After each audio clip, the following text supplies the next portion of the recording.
حضرت یونس علیہ السلام اللہ کے ایک نبی ہیں، ان کے زمانے کا تذکرہ موجود ہے۔ ان کی قوم سرکش ہو گئی تھی اور وہ بتوں کی پوجا میں لگ گئے۔ حضرت یونس علیہ السلام انہیں ڈراتے رہے اور پھر ان سے کہتے رہے کہ اللہ کا عذاب آ جائے گا، باز آ جاؤ۔ وہ مانتے نہیں تھے۔ پھر ایک دن ایسا ہوا کہ حضرت یونس علیہ السلام نے اللہ کی بارگاہ میں عرض کر دی کہ مولا، میری امت اب نہیں مانتی، میں تیری بارگاہ میں التجا کرتا ہوں کہ تو ان پر عذاب بھیج دے۔ اور یہ دعا کی اور حضرت یونس گاؤں چھوڑ کر چلے گئے۔ نینوا ان کا گاؤں ہے، عراق میں آج بھی وہ گاؤں کا نام ہے۔ حضرت یونس علیہ السلام جب وہاں سے نکل کر کے چلے گئے، اپنی آبادی، اپنی بستی، اپنی امت کو چھوڑ دیا۔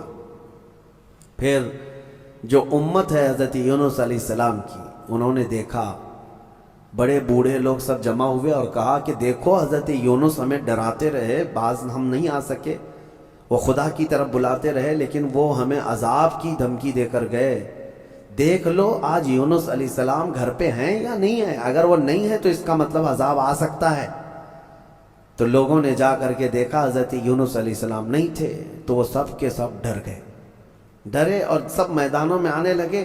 اسی وقت دیکھا بدلیاں چھا گئیں، دھواں اٹھنے لگ گیا اور دور دراز سے ایک بہت تیز دھواں اس شہر کی طرف آنے لگا۔ پہلے کے عذابات ایسی ہوتے، ابر چھاتا تھا، کالی بدلیاں آتی تھی، سب ڈر گئے، سب اپنے اپنے بچوں کو، عورتوں کو، سب کو لے کر میدان میں آ گئے۔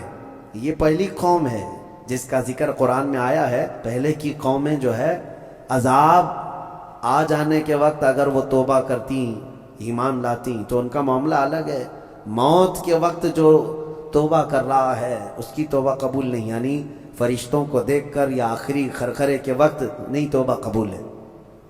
لیکن یہ قوم یونس ایسی کہ سب میدان میں جمع ہوئے اور گڑ گڑانے لگے، رونے لگے، اپنے بچوں کو سامنے کیا، اپنی عورتوں کو کیا، سب، اور یوں عرض کرنے لگے مولا اگر تیرے نبی، تیرے رسول یونس علیہ السلام یہاں ہوتے تو ہم ان کے ہاتھ پر ایمان لاتے اور تیری فرمان برداری کرتے۔ مولا ہم سچے دل سے توبہ کرتے ہیں۔ رب تعالیٰ فرماتا ہے اللہ کو اس قوم پر رحم آیا ہوا عذاب ٹال دیا گیا۔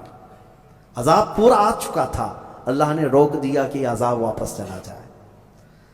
بچ گئے، وہ پوری قوم بچ گئی۔ لیکن یونس علیہ السلام کے ساتھ کیا ہوا؟ وہ بستی چھوڑ کر کے نکلے اور سمندر کے سفر پر نکل گئے کہ مجھے یہاں رہنا ہی نہیں، بہت دور چلے جانا۔ اس میں کئی چیزیں ہیں، کبھی بھی اپنی قوم سے پریشان ہو کر کے پوری قوم کو تنہا چھوڑ کر کے جانا بھی نہیں ہے، اللہ کو یہ پسند نہیں۔ نکل گئے، کشتی میں سفر کر رہے تھے، کشتی بیچ سمندر میں پہنچی تو ہچکولے کھانے لگ گئی۔ وہ اب ڈوبی کی تب ڈوبی۔ جتنے لوگ بیٹھے تھے انہوں نے کہا، اس زمانے میں یہ لوگوں کے جو ٹوٹکے ہوتے تھے جانتے تھے وہ لوگ، کہا کہ شاید ہماری کشتی میں کوئی بھاگا ہوا غلام ہے۔ اس غلامی کا زمانہ تھا، کوئی بھاگا ہوا غلام اپنے آقا سے جال سے چھڑا کر کے بھاگ آیا ہے، اور ایسا جب بھاگا ہوا غلام کشتی میں ہوتا ہے تو کشتی ہچکولے کھاتی ہے۔ ان کی یہ تھی اس زمانے کی باتیں تھی۔ سبوں نے ایک دوسرے سے کہا، تو حضرت یونس علیہ السلام اپنے دل میں سوچنے لگے، کہا میں ہی ہوں وہ بھاگا ہوا غلام، میرے رب سے بھاگ کر کے آیا، اللہ کا حکم آیا نہیں تھا، اس سے پہلے میں بھاگ آیا۔ بہرحال اس کے بعد لوگوں نے کہا ہم میں سے کون ہے یہ تو پتہ نہیں، ایک کام کرتے ہیں سب کے ناموں کی چٹھی بناؤ، قرآن اندازی کرو، ایک کو تو کشتی سے اٹھا کر سمندر میں ڈالنا ہوگا ورنہ پوری کشتی ڈوبے گی، پوری کشتی ڈوبے گی، ایک کو نکال کے باہر ڈالنا ہوگا۔ چٹیاں جب ڈالی گئیں قرآن اندازی تو حضرت یونس علیہ السلام کا نام نکلا، لیکن جو ساتھ میں تھے وہ حضرت یونس کی شکل دیکھ کر، ان کے اخلاق دیکھ کر متاثر تھے، کہا اتنا نیک آدمی، اتنا اچھا آدمی، اس کا نام کیسے آ گیا؟ دوسری بار قرآن اندازی کرو، انہیں بچانا تھا۔ دوسری بار چٹیاں ڈالی گئی، پھر حضرت یونس علیہ السلام کا نام آیا۔ تیسری بار ڈالی گئی، پھر یونس علیہ السلام کا نام آیا۔ حضرت یونس علیہ السلام نے کہا اے لوگو، تم میرے اخلاق سے متاثر ہو، میری وجاہت سے متاثر ہو، لیکن حقیقت میں وہ بھاگا ہوا غلام میں ہی ہوں۔ میرے رب سے بھاگ کر کے آیا، امت کو چھوڑ کر، اللہ کا حکم آنے سے پہلے میں آ گیا۔ انہوں نے خود اپنے آپ کو سمندر میں گرا دیا، یعنی لوگوں نے سہارا دیا، اور حضرت یونس علیہ السلام جیسے ہی سمندر میں گرے ایک بہت بڑی مچھلی نے آپ کو نگل لیا، مچھلی کے پیٹ میں چلے گئے۔ مچھلی کو صرف نگلنے کا حکم تھا، چبانے کا حکم نہیں تھا۔ اللہ تبارک و تعالی جس کو جہاں چاہے محفوظ رکھے۔ مچھلی نے نگل تو لیا لیکن پیٹ میں جانے کے بعد حضرت یونس علیہ السلام محفوظ رہے اور زندہ بھی رہے، ذکر بھی کرتے رہے، عبادت بھی کرتے رہے۔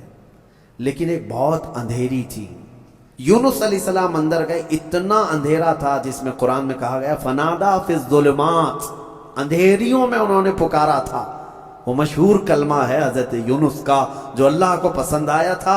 ان اندھیریوں میں انہوں نے کہا تھا لا الہ الا انت سبحانک انی کنت من الظالمین، کوئی معبود نہیں سوائے تیرے، اے اللہ تجھے بلندی ہو، تجھے پاکی ہو، بے شک میں آگے بڑھ جانے والوں میں سے ہو گیا۔ اپنے لیے انہوں نے یہ کلمہ استعمال کیا۔ اللہ تعالیٰ فرماتا ہے فاستجبنا لہ وَنَجَّيْنَاهُ، ہم نے ان کی فوراً دعا قبول کر لی اور ان کو اس چیز سے نجات دے دی۔ کیا ہوا؟ کئی دنوں کے بعد وہ مچھلی کنارے پر آ کر اگل دیتی ہے۔ یونس علیہ السلام باہر تو آئے، حدیث پاک میں ہے ان کے جسم پر ایک بال بھی باقی نہیں تھا، اتنے کمزور ہو گئے تھے، نحیف ہو گئے تھے کہ وہ کھڑے نہیں ہو سکتے تھے، ہڈیاں جسم کی دکھ رہی تھی، اور اگر کوئی چمڑا پکڑتا تو چمڑی نکل آ جاتی۔ اندر جانے کے بعد مچھلی کے پیٹ میں رہ کر کے واپس آنے کے بعد اب حدیث میں ہے اللہ تعالیٰ نے وہاں ایک بیل اگوایا جو کدو کی بیل تھی۔ یہ میرے آقا صلی اللہ علیہ وسلم کی پسندیدہ سبزی ہے، اور حضور پاک صلی اللہ علیہ وسلم نے اس کو یہ بھی فرمایا کہ یہ میرے بھائی یونس کا پھل ہے۔ یہ کدو کی بیل اگی اور کدو سیدھے ان کے منہ کے قریب آئے۔ اب یہاں آپ کے یہاں دودھیا بھی کہتے ہیں نا، دودھیا لمبے والے قسم کی جو لوکی ہوتی ہے یا کدو ہے، کئی نام ہیں اس کے، اس کو آپ کھاتے رہے۔ جیسے ہی اس کو کھائے آپ کے اندر طاقت و توانائی آئی۔ ہوا یہ کہ یونس علیہ السلام توانا تو ہو گئے، وہیں جھوپڑی بنا کر رہ رہے تھے، ایک دیمک نے، کیڑے نے اس بیل کو کاٹ دیا، بیل کٹ گئی، اب پھل بھی نہیں، کچھ بھی نہیں۔ اس بیل کے کٹ جانے سے یونس علیہ السلام کو اتنا غم ہوا کہ رونے لگے کہ یہ بیل ایک ہی سہارا تھی، یہ کٹ گئی، اب اس سے پھل بھی نہیں۔ تب رب تعالیٰ نے فرمایا اے یونس، ایک بیل کے کدو کے کٹنے سے تمہیں غم ہو رہا ہے، وہ پوری امت جو اپنے رب سے کٹ گئی تھی اس کا غم کتنا ہوگا، جس کو آپ نے چھوڑ دیا پوری امت کو۔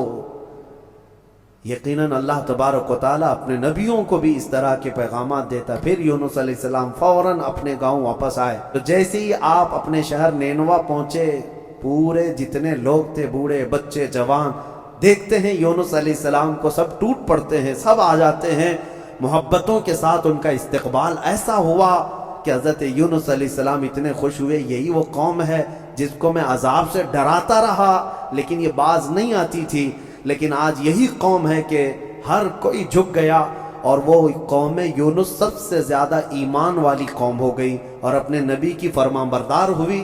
اسی لیے سورہ یونس میں اس امت کا اچھائی سے اللہ نے ذکر فرمایا ہے۔ اللہ کریم ان تمام واقعات سے ہمیں درس لینے کی توفیق عطا فرمائے۔